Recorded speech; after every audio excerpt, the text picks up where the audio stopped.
അദ്ദേഹത്തിന്റെ പേര് PC George എന്നാണ്. PC ജോർജിന്റെ പേരിന്റെ ഇനീഷ്യലിന്റെ ഫുൾ ഫോം അത് ഞാനല്ല പറഞ്ഞത്.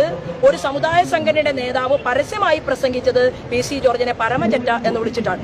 അപ്പോ അത് എല്ലാവരും കൂടി വിളിക്കുന്ന ഒരു സാഹചര്യത്തിലേക്ക് ബഹുമാനപ്പെട്ട PC ജോർജ് സ്വയം അധപ്പതിക്കരുത് എന്ന് പറയാൻ ഞാൻ ആഗ്രഹിക്കുന്നു. ഒരുപാട് സന്തോഷമുണ്ട്. ഈ പറഞ്ഞിട്ടുള്ളൊരു പ്രസ്താവനയോട് 100% ഞാൻ യോജിക്കുന്നു. പേഴ്സണലായിട്ട് നിങ്ങൾ യോജിക്കുന്നുണ്ടെങ്കിൽ നിങ്ങളുടെ അഭിപ്രായം അറിയിക്കുക. നമ്മുടെ BJPയുടെ ആദരണീയനായിട്ടുള്ള ശോഭ ചേച്ചിയാണ് ഈ ഒരു പരാമർശം നടത്തിയത്. കുറച്ച് നാൾക്ക് മുമ്പ് നടത്തിയിട്ടുള്ള ഒരു പരാമർശമാണ്. PC ജോർജ് BJPയുടെ ഭാഗമാകുന്നതിന് മുമ്പ് ഉള്ള ഒരു വിഷയമാണെന്നാണ് എനിക്ക് തോന്നുന്നത്. എന്തായാലും കേരളത്തിലെ പൊതുസമൂഹം ഇപ്പം ഈ പബ്ലിക് ക്ലോസറ്റിനെ വിളിച്ചുകൊണ്ടിരിക്കുന്നത് ഇത് തന്നെയാണ്. കാരണം ഇവർ പറഞ്ഞത് അത് 100% സത്യമായി എന്നുള്ളതാണ്. ഇവനെ പോലുള്ള ഈ സമൂഹത്തിൽ വെറുക്കപ്പെടുന്ന മനുഷ്യഗണത്തിൽ ഉൾപ്പെടുത്താൻ പറ്റാത്ത പല സമയത്ത് പല സ്വഭാവം കാണിക്കുന്നവരെ നമ്മൾ വേറെ പേരിട്ടാണ് വിളിക്കേണ്ടത്. എന്തായാലും അതിന് നമ്മൾ മുതിരുന്നില്ല. അതിപ്പോൾ കേരളത്തിലെ ജനങ്ങൾ ഒന്നടങ്കം വിളിച്ചുകൊണ്ടിരിക്കുന്നുണ്ട്. അപ്പോൾ കഴിഞ്ഞ ദിവസം ഈ മീനിച്ചൽ ഗ്രാമത്തിൽ നിന്നും 400 പെൺകുട്ടികൾ അവിടുന്ന് പോയിട്ടുണ്ട്. അവരെ കടത്തിക്കൊണ്ട് പോയിട്ടുണ്ട്. അതിൽ 41 തിരിച്ചു കിട്ടി എന്നൊക്കെ പറയുമ്പോൾ ഈ ലവ് ജിഹാദിനെ കുറിച്ച് പറയുമ്പോഴത്തെ ഈ ഇപ്പോഴത്തെ ചാനൽ ചർച്ചകൾ നമ്മൾ കാണുന്നത് PC ജോർജിനെ അനുകൂലിച്ച് വരുന്ന ആൾക്കാരെ എല്ലാം ഒരൊറ്റ ചോദ്യത്തിലാണ് ഈ മാധ്യമ പ്രവർത്തകർ മുൾമുനയിൽ നിർത്തുന്നത്. കാരണം PC ജോർജിന്റെ വീട്ടിൽ തന്നെ ഉണ്ടല്ലോ ഒരു ജിഹാദ്. അതിനെക്കുറിച്ചിട്ട് പറയാനൊന്നും ഇവന്റെ നാവ് പൊങ്ങത്തില്ല. ഈരാറ്റുപേട്ട പോലുള്ള ഒരു പ്രദേശത്ത് കേരളം മൊത്തത്തിൽ കത്തിക്കാനായിട്ടുള്ള സ്ഫോടക വസ്തുക്കൾ പിടികൂടി. സത്യത്തിൽ ഇത്രയും ഗൗരവമായിട്ടുള്ള ഒരു വിഷയം നമ്മുടെ നാട്ടിൽ നടന്നിട്ട് അത് മറ്റാരും അറിഞ്ഞിട്ടില്ല. അല്ലെങ്കിൽ NIA പോലുള്ള വലിയ സംവിധാനങ്ങൾ ഉള്ള നമ്മുടെ രാജ്യത്ത് ഇത് പറയുമ്പോൾ ഒരു ചെറിയൊരു കാര്യം നിങ്ങളുടെ ശ്രദ്ധയിൽപ്പെടുത്താനുണ്ട്. ഈ മാർട്ടിൻ എന്ന് പറയുന്ന ഒരു ക്രൈസ്തവ നാമധാരിയായിട്ടുള്ള ഒരുത്തൻ 7 പേരെയാണ് കേരളം കണ്ടതിൽ വെച്ചിട്ടുള്ള ഏറ്റവും വലിയ സ്ഫോടനമാണ് നടന്നത് അല്ലേ.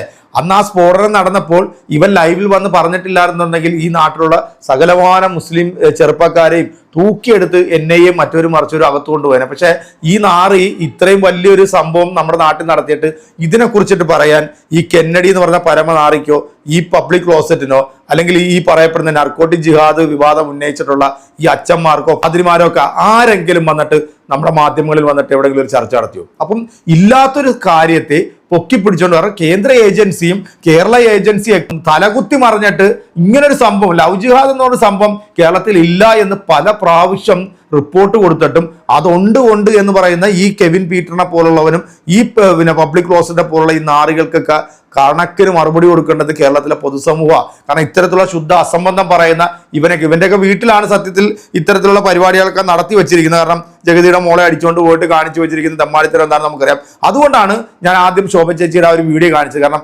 ഇവന് ഇതുപോലെയാണ് ഇപ്പൊ കേരളത്തിലെ പൊതുസമൂഹം വിളിച്ചുകൊണ്ടിരിക്കുന്നത്. ഈ ന്യൂസ് 80 ചാനലിൽ നിന്ന് നമ്മുടെ പബ്ലിക് ക്ലോസറ്റിനെ വിളിച്ചിട്ട് പൊരിക്കുന്ന ഒരു മാസ് വീഡിയോ ഉണ്ട്, ഒന്ന് കണ്ടുപോയിക്കോളൂ. ശ്രീ PC ജോർജ് നമുക്കൊപ്പം ചേർന്നു. ശ്രീ PC ജോർജ്, താങ്കളെ പോലുള്ള ഒരു നേതാവ് 400 പെൺകുട്ടികൾ ലവ് ജിഹാദിനിരയായി എന്ന് പറയുമ്പോൾ ഈ കണക്ക് എവിടെ നിന്നാണ് എന്നാണ് നാട് ചോദിക്കുക. അങ്ങനെ ഒരു കണക്ക് മുന്നിൽ വെക്കാനുണ്ടോ? അങ്ങനെ ഒരു കേസുകൾ രജിസ്റ്റർ ചെയ്തിട്ടുണ്ടോ? മനസ്സിലാക്കേണ്ട കാര്യം വസ്തുതാപരമായ കാര്യങ്ങൾ മനസ്സിലാക്കണം. ഇപ്പോ ഈ 8-ാം തീയതി ഭരണങ്ങാനത്ത് നിന്ന് 25 പെൺകുട്ടി പോയിട്ടുണ്ട്. ഇന്ന് രാവിലെ ഇന്നലെ രാത്രി പോയതാ നമ്മുടെ ഇവിടെ നമ്മുടെ കുളത്തങ്കൽ MLA അയൽവാസിയാ. വിളിച്ചു ചോദിച്ചാൽ അറിയാം. അവിടുത്തെ ഒരു ചന്ത മുസ്ലിമാ കൊണ്ടുപോയിരിക്കുന്നത്. അത് പോയിട്ടുണ്ട്, മനസ്സിലായില്ലേ? അത് പിന്നെ ഇത് എല്ലാത്തിനും പേര് പറയാൻ പറ്റാത്ത എന്താന്ന് ചോദിച്ചാൽ ഇത് വലിയ കുടുംബത്തിലെ കുഞ്ഞുങ്ങളാണ്. അവരുടെ വീട്ടിൽ നിന്ന് പെണ്ണുങ്ങൾ പോയെന്ന് പറഞ്ഞ കുടുംബത്തിൽ നാണക്കേടാണ്. അതുകൊണ്ടാണ് പറയാത്തത്.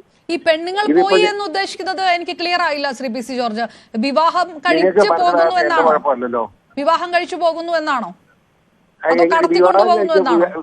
കേട്ടോ, വിവാഹം കഴിച്ചു പോകണമെങ്കിൽ നല്ലതാണ്. എനിക്ക് തർക്കമില്ലെന്ന്. ഇപ്പം മറ്റു മതസ്ഥരെ കല്യാണം കഴിക്കാം, വളരെ എന്നാ കുഴപ്പം.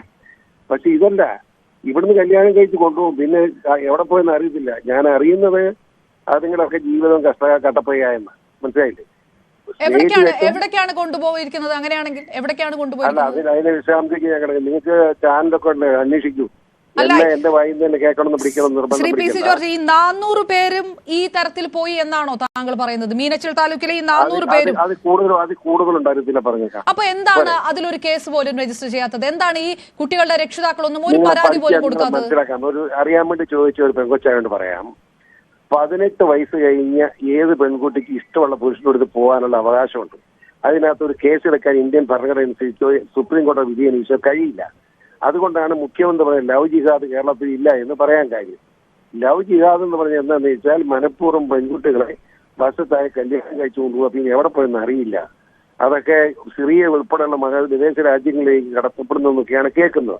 അതിന്റെ വസ്തുതാപരമായ കാര്യങ്ങൾ പരിശോധിക്കപ്പെടേണ്ടതാണ്. ഈ 400 പെൺകുട്ടികളെ അങ്ങനെ കൊണ്ടുപോയോ? ഈ 400 പെൺകുട്ടികളെയും അങ്ങനെ കൊണ്ടുപോയി പറഞ്ഞാ നിങ്ങൾ ചെവിയല്ല കേട്ടില്ല നിങ്ങൾ? ഇല്ല, താങ്കൾ പറയുന്നത് എനിക്ക് ക്ലിയർ ആവുന്നില്ല ശ്രീ പി സി ജോർജ്. ഇവര് വിവാഹം കഴിച്ചു പോകാൻ 18 വയസ്സ് കഴിഞ്ഞ സ്ത്രീകൾക്ക് വിവാഹം കഴിച്ചു പോകാൻ അവകാശം കോടതി നൽകുന്നുണ്ടെങ്കിൽ, ഭരണഘടന നൽകുന്നുണ്ടെങ്കിൽ അതിനപ്പുറത്തേക്ക് എന്ത് കടത്തിക്കൊണ്ടുപോയി എന്നാണ് ഈ 400 പെൺകുട്ടികളെ എവിടേക്ക് കടത്തിക്കൊണ്ടുപോയി എന്നാണ് താങ്കൾ പറയുന്നത്? നിങ്ങൾ നേരത്തെ പറഞ്ഞാൽ ഓരോന്നോരോന്ന് എഴുതി നിങ്ങളുടെ കയ്യിലോട്ട് തരാം. അല്ല, എന്റെ കയ്യിലേക്ക് അല്ലല്ലോ. താങ്കൾ അത് അങ്ങനെ അത്രയും കൺസേൺ ഉണ്ടെങ്കിൽ താങ്കൾ ഇത് പോലീസിന് കൊടുക്കൂ. താങ്കൾ ഇത് പോലീസിന് കൊടുക്കാത്ത എന്താണ്? റൈറ്റ്, ഇങ്ങനെ കണക്കുകൾ ഉണ്ടെങ്കിൽ അത് എവിടെയാണ് കൊടുക്കേണ്ടത്? അത് മാധ്യമപ്രവർത്തകരുടെ മുന്നിലല്ലോ. സ്വാഭാവികമായിട്ടും അത്രയേറെ ആശങ്കയുണ്ടെങ്കിൽ ഈ കണക്കുകൾ കൊടുക്കേണ്ടത് പോലീസിലേക്കല്ലേ അല്ല എന്നുള്ളൊരു ചോദ്യമാണ് ചോദിച്ചത്. അദ്ദേഹം അതിന് പ്രതികരിച്ചില്ല. റോസിന്റെ ഇത്തരത്തിലുള്ള ശുദ്ധ തെമ്മാടിത്തരവും അസംബന്ധവും കേട്ടിട്ടാണ് ഈ കരിമ്പിൻ കണ്ടിയെ പോലുള്ളവനും അതുപോലെ തന്നെ പുട്ടുമാത്തുവിനെ പോലുള്ള കുറെ ഊളകൾ ഇങ്ങനെ ഇറങ്ങിയിട്ടുണ്ട്. ഇതിനകത്ത് വന്നിരുന്നുകൊണ്ട് ഇങ്ങനെ അങ്ങോട്ട് കുഴഞ്ഞു മറിയുക. കാരണം മിനി പാകിസ്ഥാനാണ്, മിനി താലിബാനാണ്, അവിടെ നടക്കുന്ന നിയമങ്ങൾ വേറെയാണ്.